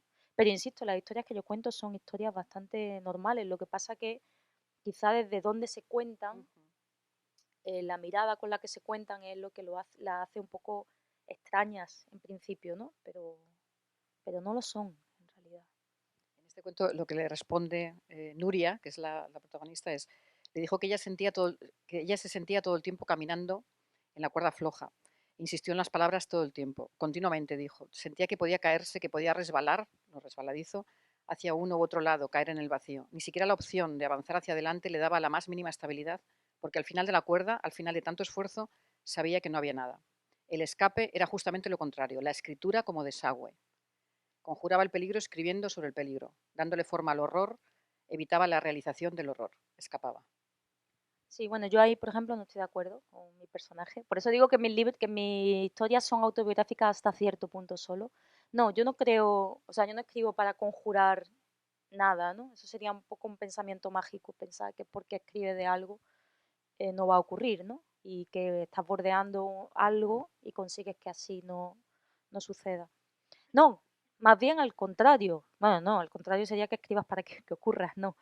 Quiero decir, lo escribes porque así te lo explicas. Cuando algo me inquieta, me perturba, me obsesiona, mi manera de entenderlo, lo he explicado antes, cuando me pasaba algo, cuando era jovencita y escribía en tercera persona, la manera es escribirlo, ¿no? Y entonces es un proceso que sí que luego quiero dar a compartir, ¿no? Porque la escritura, si no hay lectores detrás, no tiene sentido. Pero, al menos este tipo de escritura, ¿no? Pero es un proceso de descubrimiento para mí que quiero compartir, ¿no? Pero no es algo que yo ya tenga claro y sobre lo que tengo claro escribo, sino que intento aclararme a través de la escritura. Y ahora, leyendo tus novelas, y bueno, también en el seminario lo comentábamos, hay un toque algo gótico, ¿no? En tus historias. Y es curioso que ahora muchas escritoras latinoamericanas estén escribiendo también, no tiene nada que ver, por supuesto, los procesos de escritura y la propia voz de ellas, pero Mariana Enríquez, Mónica Ojeda, Samantha, exacto, y además que se acaban de premiar en Estados Unidos en los premios nacionales. Hay esa mirada, eso, que es muy gótica, teniendo en cuenta que el terror gótico sobre todo centra el castigo en el cuerpo femenino, tanto cuerpo como la mente. Es algo que se va construyendo internamente y es un terror que te inmoviliza y que te convierte en un ser realmente pasivo, ¿no? Dominado por los miedos, por el control, que es uno de los grandes temas que tienes tú. ¿Cuáles son las lecturas? Sé que has leído mucho a Kafka, que hay mucho. ¿Cuáles son las lecturas que te han determinado o que en este momento están de alguna forma construyendo tu propio proyecto? Bueno, no sé, es que claro, la lectura leo muchísimas cosas O que si no estas tienen, autoras tienen algo que ver pero contigo, que dialogas con ellas o... no sé si diálogo, a mí me gustan, por ejemplo, Samantha Suele me gusta muchísimo, Mariana Enríquez también, Mónica Ojeda muy interesante, o sea, sin duda son autoras, pero no sé si dialogan tanto mis libros con ellas, pero a mí el gótico sureño, la escritora, pues Flannery O'Connor, por ejemplo, a mí fue un pelotazo cuando la leí, eh, Carson McCullers, ¿no? Catherine Ann Porter, estas escritoras son bestiales, ¿no? Edward Welty. Además son escritoras, también está Faulkner, por supuesto, y Truman Capote y tal, ¿no? Pero el gótico sureño escrito por mujeres tiene una particularidad interesante que a mí me impactó mucho y la he leído mucho y supongo que de alguna manera tienen una influencia en mí, pero claro, yo las traduzco. Aunque lo mío también lo podemos llamar gótico sureño, porque como soy del sur, ¿no? Pero, por ejemplo, claro, gótico sureño total. Esto me recuerda a mi hijo, que nació en el 98, y me decía que él es de la generación del 98. Y que cuando en el instituto le pusieron a estudiar la generación del 98, dijo, eso soy yo. No entendía al principio que había otro 98 posible. Bueno, sí, gótico sureño, claro, pero incluso en algún tipo de paisaje, porque en Mala Letra sale y en algún otro cuento que he publicado en antología y tal, que algún día recopilaré el libro también, salen ciertos escenarios rurales de Andalucía, de zonas de Sevilla que yo conozco bien, que donde hay yo encuentro similitudes con estas historias que, sobre todo que cuenta Flannery O'Connor, ¿no? Y, y no sé, supongo que todo eso de alguna manera tiene que influir, ¿no? Me gusta mucho también la literatura centroeuropea, por supuesto con Kafka a la cabeza, ¿no? Pero la literatura de lengua alemana, por ejemplo, me interesa mucho, la rumana, y no sé por qué, yo noto como que hay algo, como que estos autoras me hablan a mí directamente, ¿no? Eh, y no sé, pero no sé cómo se manifiesta eso en la escritura, ¿no? Hay una pregunta que algunas veces hacen los periodistas que siempre me parece totalmente absurda, que es, cuando tú estás escribiendo, ¿lees o tienes miedo de que te influya lo que estás leyendo? Entonces, claro, es que tardas en escribir 2 años, que voy a estar 2 años sin leer, eso es lo primero, ¿no? Y luego digo, bueno, pues que influya, o sea, que venga, dale, porque yo no, leo cosas buenísimas. O sea, todo el que diga que no se publica, que es una mierda, no sé qué, hay cosas buenísimas, no paras de leer cosas buenas. El libro que no me gusta lo dejo, no pasa nada, porque el tiempo es limitado, ¿no? Si todo eso me influye, que venga, estupendo, ¿no? Al revés, lo que hay que leer mucho para que no te influya uno solo, que te influyan todos los que te gustan. Entonces salen unas mezclas muy curiosas porque no hay que tener miedo. Dices tú, claro, ¿qué digo? Voy a leer a, yo qué sé, a Fleur Jaegui, que es una escritora suiza, pero en lengua italiana, que a mí me gusta mucho. Que si leo a Fleur Jaegui me va a influir en mi escritura. Si la leo mucho y repetidamente. Eh, pero realmente, al mismo tiempo, estás leyendo, que digo yo qué sé, a Mariana Enríquez, ¿no? Y, y luego esas autoras tú se van a tocar gracias a tu texto, ¿no? Las pones en contacto de un modo que nunca se hubieran puesto, ¿no? Tú eres como el cauce o el canal por el que se mezclan escritores, que son todos aquellos que están leyendo, que de otro modo no se tocaría, ¿no? Entonces tus libros están salpicados de todo eso creo yo. ¿No? Bueno, Pero y cine, ¿no? Porque eres una sí, el cine devota también. también del cine y hay también mucho de plástica audiovisual Sí, en tus cuentos y sobre todo en las novelas. En esta última de la familia, el encuadre del inicio es tal cual. Pues precisamente estos días que estaban anunciando que Asbestas de Sorogoyen, que va propuesta a los Oscar, se habla del thriller rural, del terrorismo rural. Claro, tiene mucho que ver con un amor, ¿no? Ese ambiente sofocante en el que llega una intrusa a una comunidad cerrada, que es uno de los grandes temas que trabajas tú mucho. Un amor se va a adaptar ahora, ¿no? Isabel Coixet va a hacer la adaptación cinematográfica en la que tú tienes algo que ver o vas a dar libertad. ¿Cuál es tu relación? No, yo absoluta libertad. La película No es la tiene- película y espero que me guste. Me gustaría más que me guste a que no me guste, pero si no me gusta, pues nada, es su película. La firma Isabel Coixet, no la firmo yo. O sea, no, me da igual, me da igual. O sea, no sé. No tienes ningún tipo de intervención No, a ver, es que no, es que es una actitud de protección, de autoprotección, porque si yo me involucrara en el proyecto y ha habido incluso la oferta de hacerlo, de hacer el guión, de colaborar, creo que no, o sea, no lo podría llevar bien, ¿no? Porque no sé, no, yo creo que no debo intervenir ahí, ¿no? Pero es curioso, porque digo que me da igual y es cierto, pues si no, pues ya está, ¿no?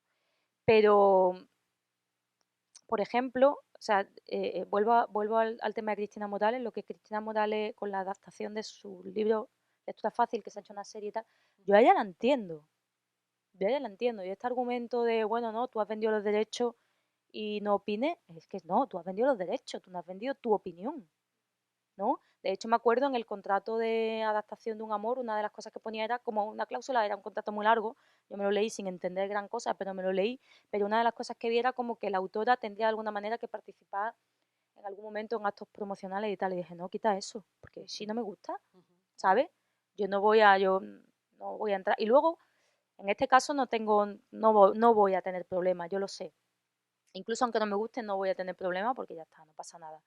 Pero, por ejemplo, me ofrecieron, yo tengo un pequeño ensayo que se llama Silencio Administrativo, que habla de burocracia y pobreza y todo esto, ¿no? Habla sobre todo de burocracia, de hecho. Entonces, me han hecho una propuesta de adaptación y digo, es que no sé si quiero. cinematográfica. No, teatral, Ah, teatral. Es que no sé si quiero, digo, porque ese libro tiene una... O sea, es una opinión que yo expongo a través de un libro. Es una opinión basada en una realidad, por O otro sea, es lado. una crónica, si quieres, coméntalo para situarlo. Sí, es una mujer que yo conocí que vivía en la calle y que intenté ayudarla a conseguir una renta mínima de inserción social, se llamaba entonces, lo que salía ahora el ingreso mínimo vital, algo similar, porque tenía absoluto derecho, ¿no? Además ella tenía una discapacidad, era una situación bastante dramática la de esta mujer, ¿no? Y, y bueno, yo pensé que ella no conseguía la ayuda, bueno, ella me contaba unas historias que yo decía, bueno, no sé yo si será verdad. Bueno, que sí era verdad, era verdad y más que verdad, era todo verdad, esa mujer no mentía. Lo que pasa es que te contaba unas cosas tipo, bueno, es que he ido a Cáritas y me dicen que no me pueden ayudar porque no estoy empadronada. Bueno, pues empadrónate, no es que he ido al padrón y me dicen que no me puedo empadronar porque vivo en la calle. O sea, era todo, bueno, y digo, bueno, esta mujer, claro, yo soy aquí la persona que sabe, ¿no? Ella no sabe, yo sí sé, voy a ayudarla a rellenar todos sus papeles y tal, ¿no? Bueno, de verdad, esto que hacéis en la universidad de los papeleos que estábamos hablando, eso no es nada. O sea, eso es una lenteja en una olla enorme, la complicación para conseguir esa renta, ¿no? Entonces, claro, yo cuento todo ese proceso laberíntico, burocrático, absurdo, que está puesto queriendo. Ahí es donde yo soy bastante beligerante, porque cuando me dicen, bueno, tal, que se puede mejorar, que se puede, es que está así queriendo para excluir a la gente directamente, ¿no?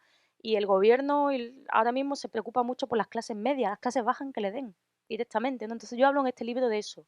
Ahí soy bastante radical. Y claro, yo lo que no quiero es que hagan una adaptación que cuente la historia de una mujer que vive en la calle. Porque la mujer que vive en la calle eh, era el motor que a mí me llevó a conocer esto.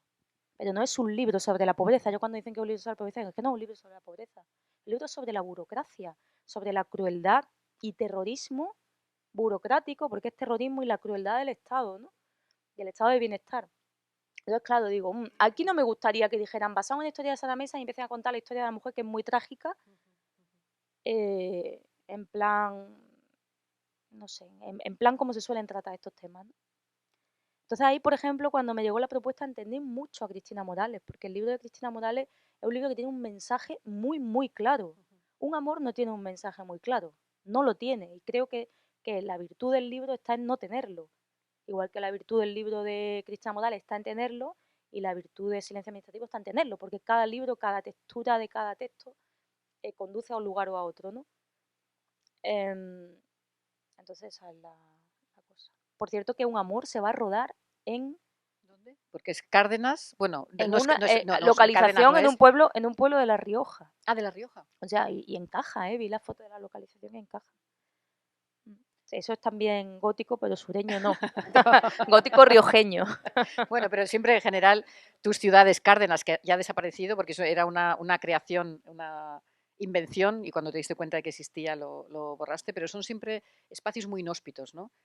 Tanto la ciudad como los pueblos o como esa zona rural de un amor, por eso decía lo del eso, terrorismo rural o pánico rural, ¿no? O sea, no te interesa tanto, aunque en Silencio Administrativo es una crónica, lógicamente, contra la porofobia, ¿no? de la cortina, contra la victimización la fobia social contra los indigentes, y hablas de las muchas intersecciones en el problema de la pobreza, pero ahora se me ha ido ya lo que te quería decir, porque claro, empiezo también así con los enlaces. Estaba hablando de las áreas inhóspitas y de los espacios en los que sitúas de una manera muy sofocante a tus personajes. Has ido depurando hasta la última novela, que es La familia, en la que me encanta la cubierta, esa imagen de esa casa con los remos navegando hacia no sabe dónde, y con esa escenificación teatral parece que ya, o sea, has enfocado el problema que ya vienes anunciando en la mayor parte de tus obras, ¿no? Todo está en la célula inicial. Y uno de los capítulos finales se llama Contra la domesticación, y tiene que ver con esa vigilancia permanente, ese control, esa necesidad impuesta de la homogeneización, de la falta de individualidad, de someterse eso a unas disciplinas. Y crees que ahí está todo, o sea, ahí está el origen, ahí está el problema, y entonces no hay solución. Bueno, no sé. No diría eso. No. Yo no digo, o sea, no podría decir eso. Lo que sí digo es que la familia es una metáfora de organizaciones sociales mayores donde ocurren muchas cosas, ¿no?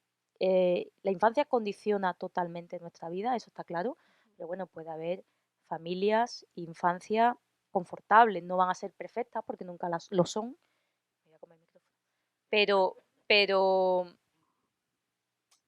Pero, en fin, siempre que haya amor y que haya, bueno, el amor no nos salva de muchas cosas, que haya, no sé, bueno, en fin, que no hago una tabula rasa de esto, ¿no? De que todo es así, pero sí que creo, y esto sí que firmemente lo creo, por otro lado, que la familia es el lugar ideal para que se produzcan abusos, porque es muy cerrada, es decir, bueno, lo sabemos, se habla mucho de la pederastia, gran problema, tal y cual, las redes, los depredadores, que la mayoría de los abusos sexuales a niños ocurren dentro del entorno familiar, que la violencia, que ya no se llama violencia doméstica, porque hablo de la violencia machista, ¿no? Ocurre dentro de las casas, en la familia, y se expande a los hijos, ¿no? Que es el lugar de protección perfecto, porque no se ve, porque no queremos ver y porque la institución de la familia está muy romantizada. O sea, la familia lo primero, es que hay un montón, en el lenguaje popular está todo lleno de no sé, está más feo, esto es más feo que pegarle a un padre, ¿sabes? A ver, pero será peor pegarle a un hijo, ¿no? Digo yo qué sé. Creo que en fin, no sé, un montón de cosas referidas a la familia, ¿no? Y una especie de posición social o de orgullo social respecto a la familia, ¿no? Que esto además lo vamos a ver muchísimo en Navidad, en todas las fotos que va a poner la gente en redes, de lo mucho que se quieren y se odian, porque si es que escuchas la historia y es que está la gente amargada, ¿no? Entonces, yo digo eso, ¿no? Que eso, es que no sé, me parece que es muy obvio, Pero al mismo tiempo sí que me he dado cuenta, al publicar este libro, que hay mucha resistencia, mucha resistencia, mucho tabú. Y ese elogio exagerado de la familia, esa romantización, esa sacralización de los lazos de sangre, es muy peligrosa, tiene mucho que ver con lo militar, ¿eh? Mucho que ver con lo militar y con el autoritarismo. Hay una disciplina férrea cuando los lazos familiares se establecen como irreversibles, ¿no? Y hace mucho daño a la gente que por lo que sea, por las razones privadas que sean, necesitan huir de su familia, ¿no? Porque si tú dejas de hablar con tu padre, nadie te entiende en eso, porque es tu padre, ¿no? O si te distancias de un hijo, porque tienes que hacerlo, bueno, es que es tu hijo. Entonces, en el tema de las parejas, por fortuna ya empezamos a saber que la pareja no es nuestra, que la pareja está ahora y la pareja se rompe. Pero el vínculo hijos-padres y hermanos es como intocable. Aguanta, hombre, porque es que es tu hermana. Y eso, vamos, en fin. Yo no escucho tanta, cuando hablas con amigas, amigos, con gente, escuchas, ves la tele, lees la prensa. Yo no escucho tantas historias de familia, bueno, claro, en la prensa no van a salir, pero de historias felices. Todo el mundo, toda familia, la gente te cuenta cosas muy terribles. Yo a raíz de la escritura de la familia, bueno, ya de antes, ¿no? Hablando con algunos amigos, tengo ya varios amigos y amigas, pero un montón, que sus padres han abusado de ellos. Y no lo dicen, no lo dicen o les cuesta trabajo, pero así, ¿eh? Así. Entonces dices tú, bueno, ¿por qué esto es tan problemático decirlo? ¿No? El monstruo de la puerta de al lado, ¿no? Claro. Y en la familia tú sientes que... Pero vamos, perdón, que no Sí, tiene sí. que ser siempre así, si hay solución. La solución, para empezar, es que se hablen de estas cosas, que se hablen y que no haya impunidad y que entender que los hijos no son tuyos. Eso es una cosa. Toda esta gente que dice que quiere tener hijos para realizarse, los castraba, vamos. Los hijos no son para realizarte. No son para realizarte. Los hijos son seres que traes al mundo y que estás obligado a cuidar y a darles cariño y amparo. Punto. Déjalos que sean como quieran, no tienen que ser como tú eres, ni rellenar tus traumas, ni cumplir tus expectativas, deja a los niños en paz. El libro va un poco por ahí. Bueno, aquí me pongo también un poco, Sí, sí, bueno, además que acaba de salir. un poco Y, visceral, ¿eh? Perdón. y es un libro además que, bueno, está centrado, y eso es también el mensaje de la cubierta, en una casa, en el espacio familiar, donde se construye el proyecto, que se le llama así, el proyecto de familia, pero es un libro que tiene una complejidad estructural distinta, que hay eh, una mayor variedad de personajes, es más coral. O sea, ¿en qué punto estás ahora de tu escritura? Porque ahí se ve que es, no sé si es Sí. por el confinamiento, porque sé que lo escribiste también en el confinamiento, que parece que incluso va muy acompasado con esa idea de lo cerrado, ¿no? El espacio Sí. de Bueno, hay, espaldas hay a... algo, a pesar de la visceralidad de este meeting que acabo de soltar contra la familia, hay algo importante, que es que en este contra las malas libro, familias. contra las malas familias, es que en este libro hay, por ejemplo, hay humor. Hay humor. Hay algunos personajes que en momentos dados provocan situaciones que son graciosas dentro del drama, ¿verdad? Porque cada vez creo que son los años que voy cumpliendo, cada vez me voy dando cuenta de que la vida en realidad es una tragicomedia. Hay cosas que son terribles, pero al mismo tiempo son graciosas, ¿no? Y entonces me gusta explorar esa mezcla. Y luego también hay compasión o intento de entender, porque es verdad que muchas veces hacemos daño y nos equivocamos y somos letales para las personas que nos rodean. Pero a su vez puede que nosotros también hayamos recibido un daño previo o lo que sea, ¿no? Entonces ya no me gusta tanto trazar el retrato del mal de una manera simplista, ¿no? Cuando empecé a escribir los primeros libros, y hasta 4x4 incluidos, tenían incluso un matiz alegórico, ¿no? O simbólico de los personajes, y incluso rozaban un poco el género de la distopía, o ahí no sé. Pero ahora intento ser más fina y más sutil en el dibujo de los personajes y las situaciones, ¿no? Y, y creo, es que he andado muchísimo aquí en Nueva York, ¿eh? Yo no había venido nunca, y es que, vamos, entre el jet lag y que me he puesto a ver cosas, estoy... Y bueno, pues ya está, que no sé qué, no sé qué creía porque se me ha olvidado. No, pero como buena periodista has respondido muy bien. Hablando de la diversidad bueno, de la larga trayectoria, que no es suerte, como digo, por la cantidad de libros que has publicado, hay algunos que a mí me llaman mucho la atención y que son quizá menos conocidos, ¿no? Como por ejemplo Perrita Country, que es un volumen, que es una suma de los artículos que fuiste publicando en el diario del Sur, ¿no? ¿Cuál es? Bueno, No exactamente. no, ah, no. Sí, sí, a ver, Perrita Country es un libro que, digamos, el origen está en un cuento por entregas que yo hice para un medio, para Diario de Sevilla, bueno, grupo, Sí, sí. pero realmente eso está muy cambiado, muy trabajado, ampliado, o sea, Es un libro nuevo. es un libro nuevo que surge de ahí, sí.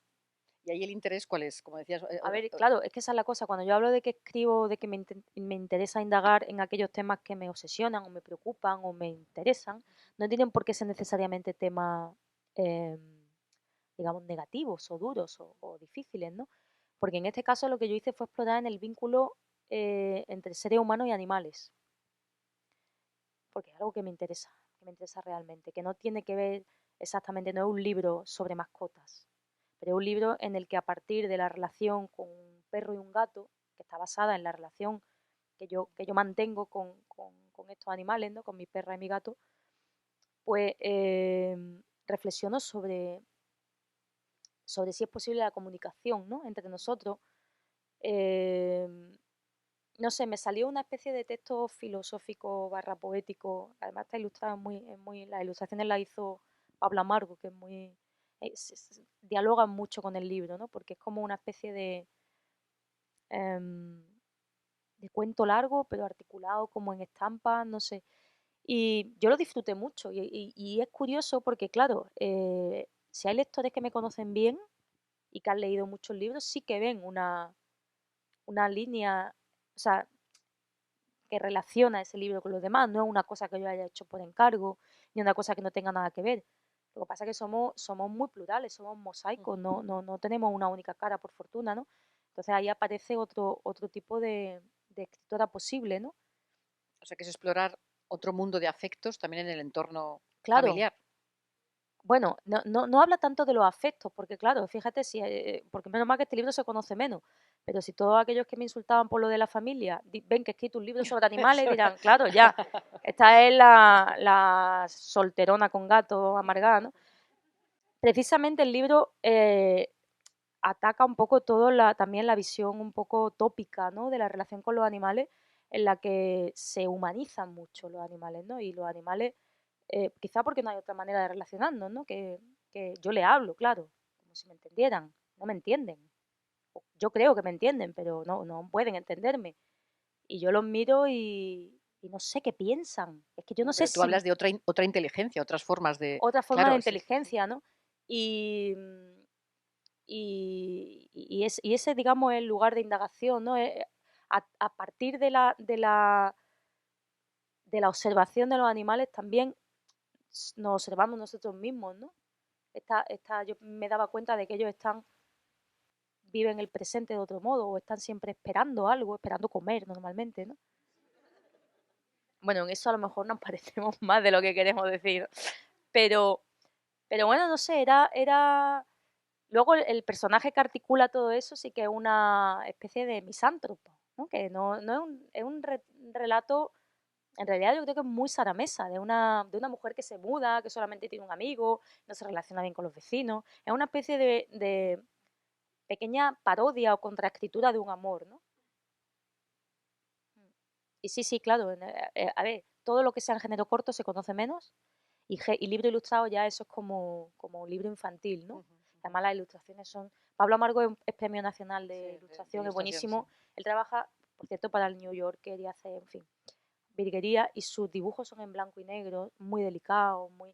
¿sabes? Entonces estábamos allí en la Feria del Libro y llegaba a lo mejor a un niño y se pensaba, este libro es para colorear. Y yo lo veía a él como que le iba a dar un infarto allí mismo, ¿no? Y es lo que pasa, que los libros, los cuentos, los libros ilustrados, todo esto se considera que son géneros menores, ¿no? A ver cuándo se le da, por ejemplo, el premio nacional a Cristina Fernández Cuba se le dio por un libro de cuentos, ¿no? Pero eso es Es muy rarísimo, raro, sí. es rarísimo. Aunque tiene ahora mismo un momento muy bueno el cuento y hay muchas editoriales Sí, también sí. centradas en... No, sin duda, pero a nivel de, digamos, comercial, o una lista, la lista de Babelia, número 1, un libro de cuentos. El año pasado el libro número 1 fueron los diarios de Chirve. Sí, Curioso, ¿no? sí, Unos también, diarios. sí, Pero antes va a llegar unos diarios que un libro de cuentos, de verdad. pero no en nivel de lectores. Bueno, ahora sí que ya me piden que pasemos la palabra al público, que seguro que además habéis visto la cantidad de registros que tiene la obra de Sara y las sugerencias, pero pasamos el micrófono y si no, yo sigo preguntando.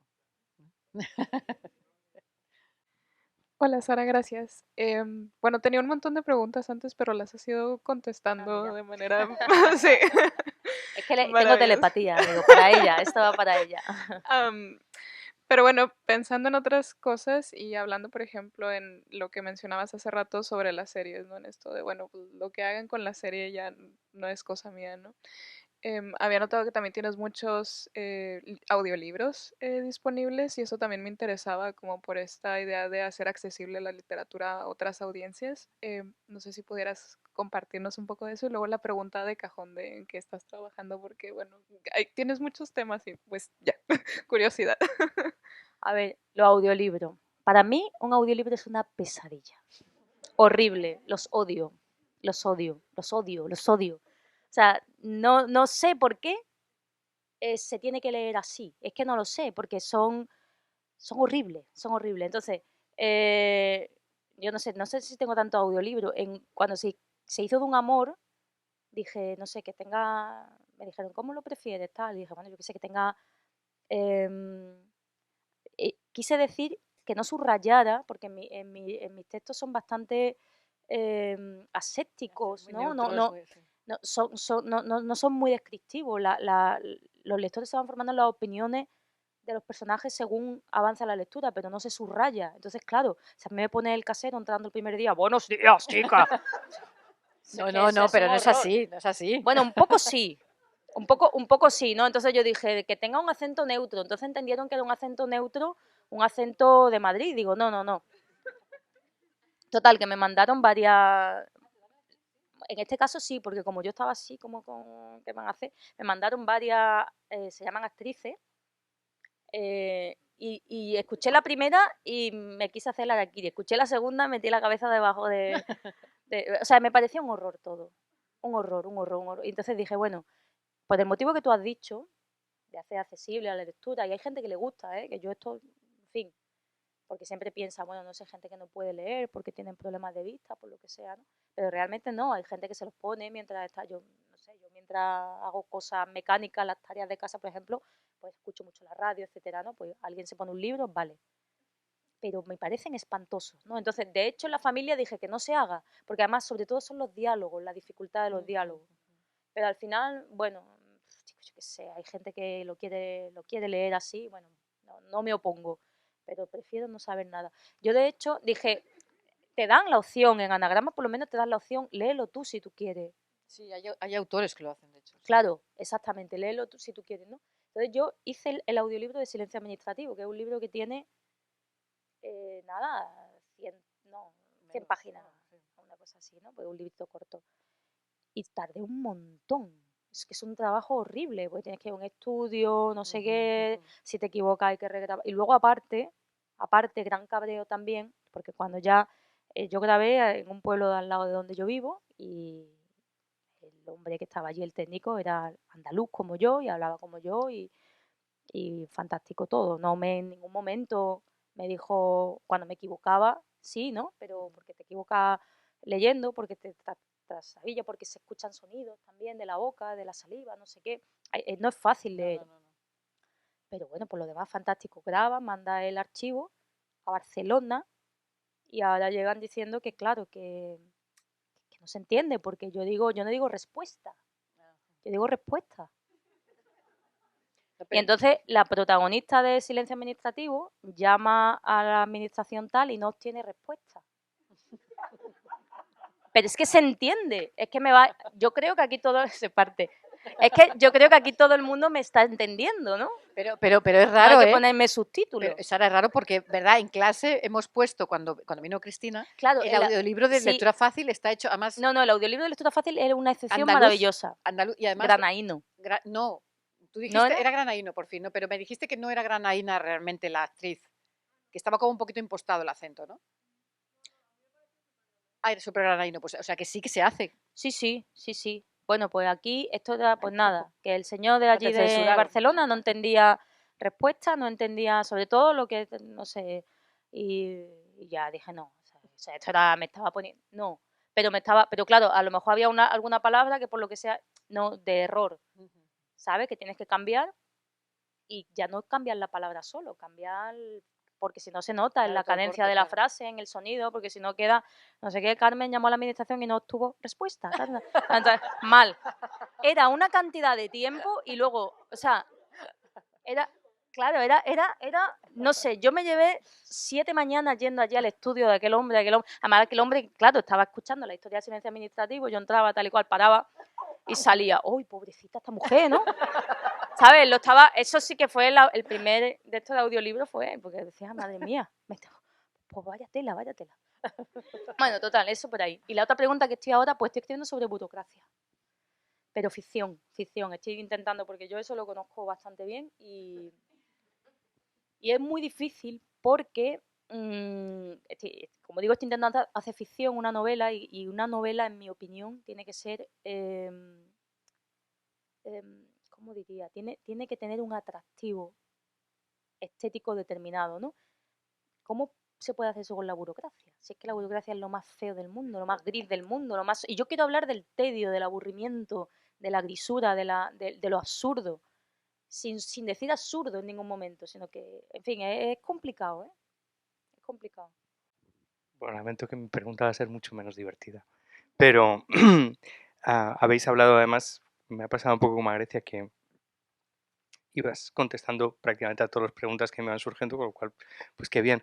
Pero, pero habéis hablado un poco de pueblos, de localización de exteriores, de todo esto.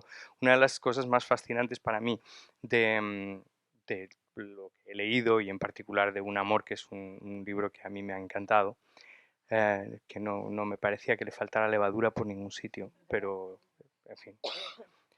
Pero es que más allá de los personajes, más allá de los animales, más allá de todo, hay una producción de espacio, que no es solamente el colocar personajes o historias dentro de un determinado escenario, sino que hay, no sé, me gustaría que hablaras un poco de cuál es ese proceso de construcción de un espacio que en sí mismo es irreconocible, pero cuyos elementos son en ellos mismos inanimados, una historia que se cuenta sola, sin palabras, ¿no? Me gustaría que hablaras un poco de eso, de tu producción de espacio. Es que o sea, la pregunta la entiendo perfectamente, lo que pasa es que no sé responderla, porque es complicado. Yo cuando escribo es bastante intuitivo todo, no tengo delante una especie de mecánica de construcción de espacio que yo vaya siguiendo de acuerdo a unos principios, etcétera, que yo me establezco, no. Creo que tiene mucho que ver con mi mirada, ¿no? Con mi manera de relacionarme a lo mejor también con el entorno, pero también, y lo han nombrado antes, tiene que ver mucho con el cine probablemente. Las descripciones de mi espacio son muy visuales, no necesitas realmente de mucha eh, detalle, ¿no? De mucha precisión, bueno, precisión sí, más bien al revés, lo que no necesita es de mucho rodeo. Yo articulo un espacio con 4 líneas, ¿no? Y también ahí es muy teatral. A veces, en un momento dado, en mi escritura pensé, en Cara de Pan ocurre un poco igual. En Cara de Pan es una novela que ocurre la gran mayoría entre los setos de un parque. Los 2 personajes se ven allí y hablan y nada, y sabemos que es un parque, que hay unos setos, que hay un árbol, punto, no hay más. Sin embargo, el espacio tiene mucha presencia, ¿no? Y llegué a pensar, digo, como creo este tipo de espacio y tal, digo, ¿tendré yo, sin yo saberlo, Dios mío, algún tipo de talento de lenguaje teatral? Pero no. No, porque intenté escribir, No, claro, intenté explorar ese lenguaje teatral, ¿no? Y construir una historia con la sola fuerza del diálogo y con la sola fuerza del diálogo, ¿no? Y el esquema, digamos, de un espacio, ¿no? Y aquello no funcionaba.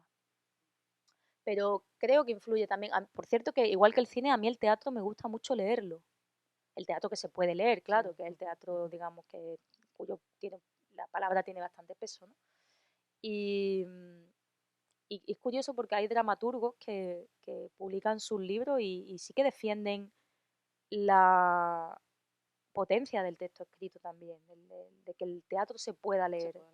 Yo en la familia, sobre todo en las primeras páginas, veo mucho teatro también, Sí. mucha situación dramatizada, muy intensa. Me además, di claro, muy cuenta, bien. es que claro, esto no saben, ¿no? Que había estado leyendo bastantes novelas, sobre todo de autoras británicas que tienen ese punto también eh, muy de humor británico, así cruel a veces, tipo Ivy Cotton Barnett, la misma, o la misma, en este caso, irlandesa, Irene Murdoch, ¿no? Y me gustaba mucho cómo articulan los diálogos y quizá aprendí algo ahí para la familia. Porque sí que es verdad que los diálogos son muy complicados y bueno, en Cara de Pan hay diálogos, pero son diálogos introspectivos, son diálogos diferentes. Aquí utilizo más el estilo directo, que es algo que no había usado mucho hasta ahora.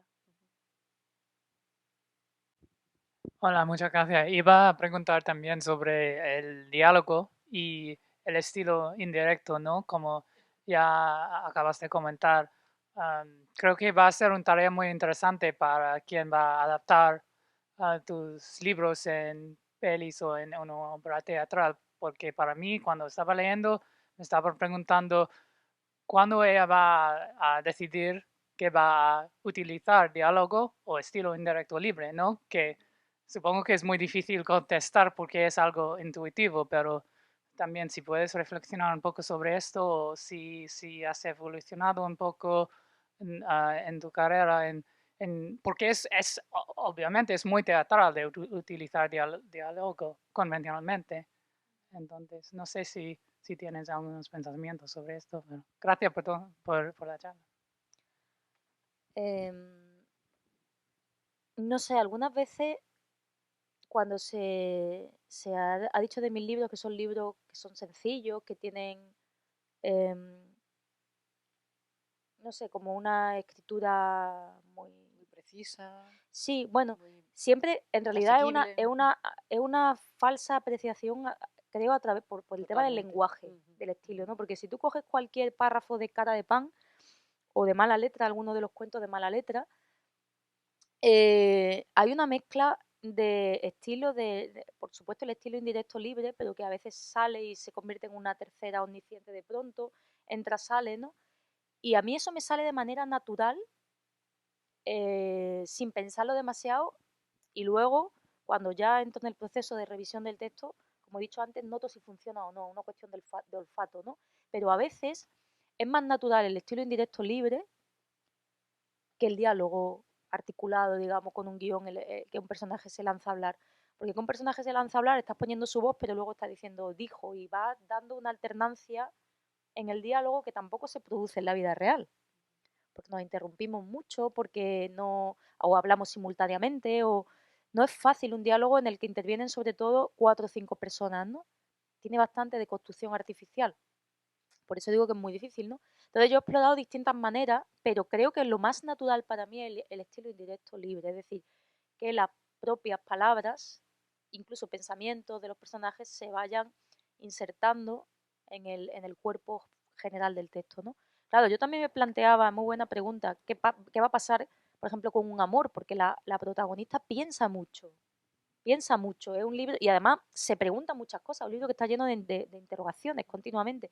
¿Cómo se lleva eso al cine? En mi opinión, a ver qué hace Isabel Coixet, pero en mi opinión tiene que fiar esa fuerza a la imagen, ¿no? A mí me mataría que ponga voz en off, por ejemplo, que es lo que se suele hacer. Se notan mucho las adaptaciones de textos literarios en el cine porque se usa mucho la voz en off, como que no confían en el poder generar, de transmitir esa angustia, esa pregunta interior o lo que sea, a través de las acciones, ¿no? Pero en algún momento esta chica tendrá que hablar, claro. Entonces, no, es un problema difícil y imagino que quien haya hecho el guión se ha enfrentado a este problema, ¿no? Pero no sé cómo lo hará. Espero que no use voz en off porque me parece terrible. A ver, hay algunas películas maravillosas que tienen el recurso de la voz en off, pero son las menos. La mayoría de las veces no está bien. Sí, a mí me importa. Yo tengo una pregunta.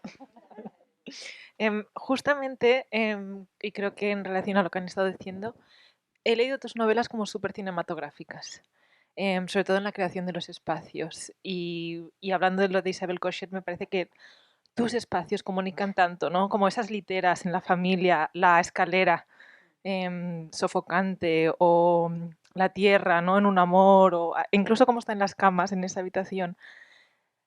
Me parece que informan mucho de los pensamientos y de lo que está pasando en esos personajes. Y me preguntaba sobre tu práctica cinéfila. Has hablado de que leer es importantísimo para tu escritura, pero me parece que el cine también, por lo menos desde mi lectura, y si nos podrías hablar un poquito más sobre ello. Sí, vamos, total. Sí, yo veo, si puedo, suelo ver una película cada día. Soy una privilegiada, si ves que leo, veo peli. Eso por dejar la enseñanza y el funcionariado. Sí, casi siempre. Bueno, a veces me duermo y las veo en 2 veces o 3. Pero sí, a mí me gusta mucho, creo que me gustan muchos tipos de cine, pero creo que la influencia en mi narrativa está más en el cine clásico. O sea, Hitchcock, por ejemplo, a mí me ha enseñado casi sin yo darme cuenta cómo se genera tensión y cómo a través de, yo qué sé, cuando se hacen estos planos detalles que él hace, va de alguna manera cargando toda la historia de turbiedad, ¿no? Y eso lo hace muy bien. Luego, por ejemplo, que no estoy diciendo nombres raros, los conocemos todos, ¿no? Pero Bergman es un cineasta que a mí también me ha marcado mucho y era muy buen escritor. De hecho, yo hay películas porque los personajes muchas veces monologan, tienen algo teatral también, ¿no? Y yo he hecho incluso, claro, por desgracia en la traducción, ¿no? Pero he hecho incluso, he parado la película para copiar frases de cómo construye los diálogos de los personajes, ¿no? Y sus temas y su atmósfera también Además son películas que vuelvo a ver una y otra vez. En eso soy como los niños pequeños que siempre quieren ver la misma. Porque sí, sin duda tiene que tener algún tipo de influencia en lo que hago, sí.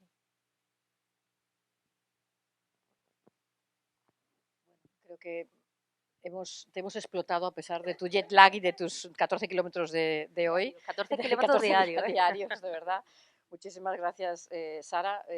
La invitación es a que se lea la última de las novelas, que es extraordinaria. La familia, como hemos comentado, tiene el mismo ambiente de extrañamiento, esa creación de tensión narrativa, ese sentido amenazante y atrapante de su escritura. Y yo voy a cerrar con una frase. Bueno, me hubiera encantado hablar de la traducción del personaje de Natalia en Un amor y de la incapacidad de comprensión de su entorno, pero bueno, con una frase que habla está extraída de una de las novelas de Un amor, precisamente, en el que se pregunta la protagonista: pero si el silencio es la ausencia de palabras, ¿cómo puede existir un silencio en particular? Porque he hablado antes de que se creó un silencio en particular.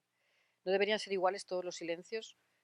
Como es igual siempre el color blanco, es obvio entonces que lo que distingue a los silencios es todo aquello que los rodea, empezando por las causas. Y yo creo que esas causas, los efectos, las consecuencias de esos silencios son los que tú desentrañas en tu obra, y por eso es casi una adicción el leerte y releerte. Te agradecemos muchísimo otra vez la presencia aquí, el tiempo, y vamos ahora a celebrar como buena familia, como buena comunidad, en lo que nos han preparado en el centro.